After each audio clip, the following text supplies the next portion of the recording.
একজন কাঠমিস্ত্রিকে কাঠের নকশা করতে আমি অনেক দেখেছি, কারণ আমি নিখাত একজন গ্রামের ছেলে। অবশ্য সব কাঠমিস্ত্রি এই নকশার কাজ করতে পারেন না, কারণ এই নকশার কাজ করার জন্য তাকে বিশেষভাবে প্রশিক্ষণ গ্রহণ করতে হয়। এই কাজে দক্ষতা অর্জনের পর তাকে বলা হয় নকশার মিস্ত্রি। একজন সাধারণ কাঠমিস্ত্রির মজুরি যদি হয় 800 টাকা, তবে একজন নকশার মিস্ত্রির মজুরি হয়ে থাকে 12 থেকে 1500 টাকা। প্রথমবার দেখলাম এই জটিল জটিল নকশার কাজগুলো মেশিনে করা হচ্ছে, সত্যি অবিশ্বাস্য। আমি তো রীতিমতো মন্ত্রমুগ্ধের মতো অপলক দৃষ্টিতে তাকিয়েছিলাম বহুক্ষণ, আর মনে মনে ভাবছিলাম প্রযুক্তি আমাদের কোথায় নিয়ে গিয়েছে, আর অদূর ভবিষ্যতে কোথায় নিয়ে যাবে।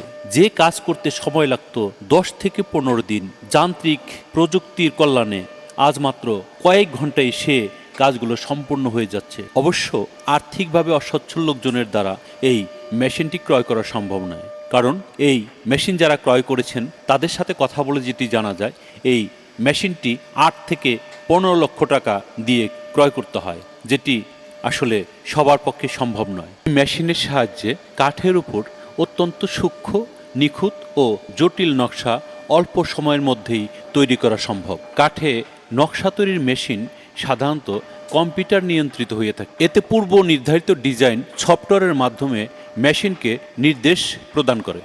মানুষের হাতে তৈরি নকশার তুলনায় ভুলের সম্ভাবনা অনেক কমে যায় এবং কাজের গুণগত মান অনেক বেড়ে যায়।